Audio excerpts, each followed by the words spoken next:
Hello everyone, it's time for us to go and take a look at the Google Pixel 9 and compare it against the iPhone 13 and see which particular phone is a better one for you.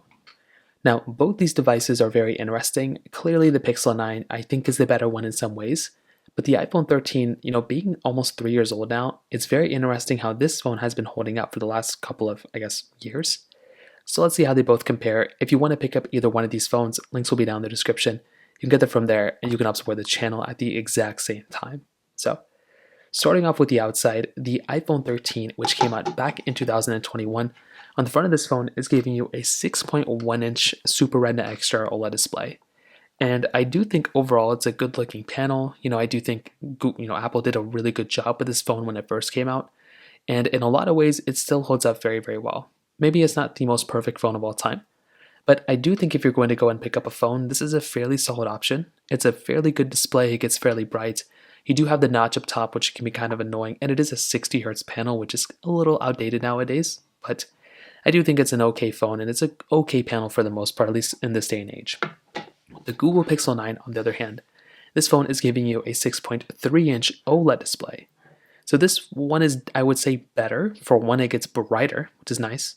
Less bezel technically with the hole punch display, but also it's a 120 hertz display.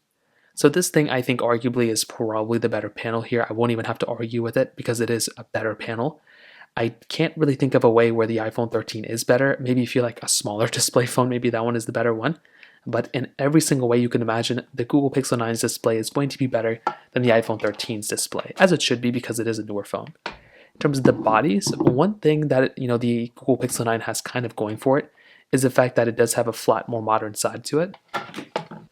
And the thing with the iPhone 13 is that it is giving you a flat side as well, which again is very, very modern in today's standards. So it is really nice to have that type of capability. You can see we have the volume buttons here, ringer on off switch. Nothing at the very top. At the bottom, you are getting a Lightning port on the iPhone 13 and the USB Type-C port on the Pixel 9. Definitely in every single way, USB-C is better, and that is my preferred charging port over the iPhone 13's standard Lightning port. On the backside, you can see we're basically getting a dual camera setup on both. So wide and ultra-wide cameras on both, we'll talk about them towards the end of the video. We have wireless charging on both, standard glass backs between both as well, which again is super nice to have. And if I'm looking at both, definitely they both look, there's a lot of overlap here and a lot of similarity. With the Pixel 9, you're going to be getting, reverse wireless charging, which is really nice. The iPhone 13 doesn't have it, no iPhone has it yet. But I definitely would probably say if I'm going to look at both these phones, there's a lot of things between both that I like. They both look and feel fairly similar, but the Pixel 9 is definitely the one that's more of a flagship, considering this type of phone is going to be giving you kind of higher end of things. I think it's going to be giving you just more flagship features, and with that display, it is actually a very, very nice thing to have as well. So those types of things I think are very important to have inside of a phone like the Pixel 9 over the iPhone 13. In terms of software longevity, like which phone is going to last a longer amount of time, I definitely would probably say a phone like the iPhone 13 is not going to last as long as the Pixel 9. So there's a very high likelihood where a phone like the Pixel 9 is still going to be supported for a long period of time and a much longer period of time than the iPhone 13. So that's kind of what ends up happening when you get these types of phones. So when it comes down to that aspect, I'd probably say that the Google Pixel 9 is also going to be a longer lasting phone all throughout than the iPhone 13. Now, let's go and do a speed comparison between both these phones as well. The iPhone 13 has that Apple A15 bonnet chip inside of it with 4 gigabytes of RAM, but the Google Pixel 9 has that Google Tensor G4 chipset inside of it with 12 gigabytes of RAM. So let's go see which one's a faster one between both. Okay, there we go. All the apps are cleared out in the background, so let's get into it. Phone calls 3, 2, 1. Okay, about the same thing. Let's go into their app stores. 3, 2, 1. And you can see definitely when it comes down to our, Pixels, the Play Store is always faster at opening up than the iPhone's app stores. Scrolling through though, basically good stuff between both. Pixel 9 was faster. Camera 3, 2, 1. And both did pretty good job there, hopping onto both of these. Let's do Temple Run 2. 3, 2, 1.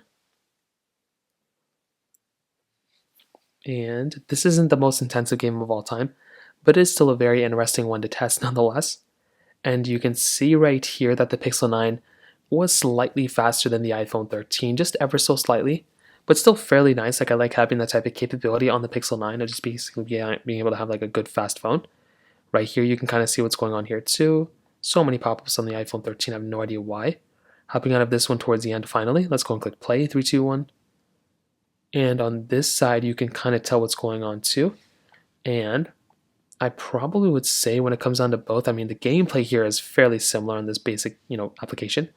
Instagram, 3, 2, 1. I don't know if I'm logged in here. And I am, so we'll just hop out of here. Snapchat, 3, 2, 1. And you can see right here, we do have Snapchat here. And I am logged in here. Hopping out of here, let's go into Facebook, 3, 2, 1.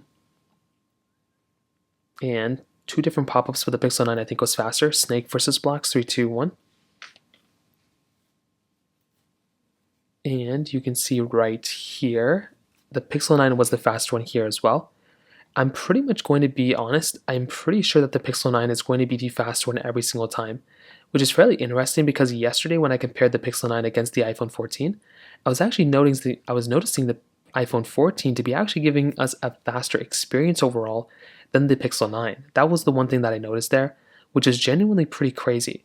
So I'm not really too sure what to make of it. In this particular case, you can clearly tell that the Pixel 9, I think, is the faster one all throughout. And if you're going to compare all these applications against one another, you're probably going to be getting a way faster experience inside of something like the Google Pixel 9 over the iPhone 14.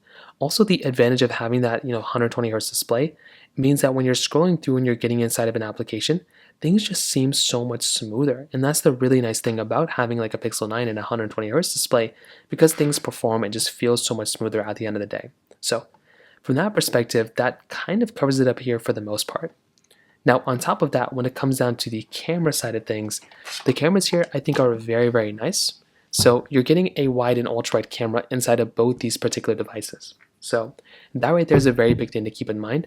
Wide and ultra-wide cameras, 4K at 60 on the front and the back of both these phones. So that is something that is very, very nice to have. And if you're going to go through and pick up a phone, this in and of itself is such a nice feature.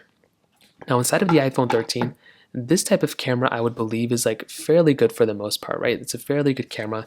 You can easily do a lot of things within it. You have 5x zoom, you have 0.5x zoom on the outside, video mode, cinematic mode, slow mode, time lapse. This is a fairly solid camera when it comes down to it.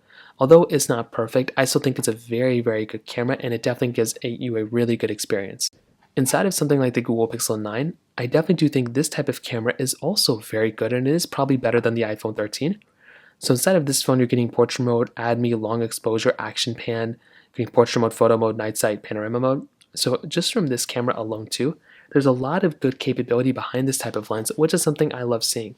It's not a perfect type of camera, it's not a perfect type of phone, but I definitely do think if you're going to go and pick up a device, this is a very, very good option. I'm a massive fan of this particular camera when it comes down to it. So overall, what I'll tell you is I definitely do think the Pixel 9 is overall the better flagship one, and if you have all the money in the world, go for this one. If you don't mind Android iOS comparison, this is a really good phone, and I'm a massive fan of it. Better display, better build quality, better camera, USB Type-C, faster phone overall.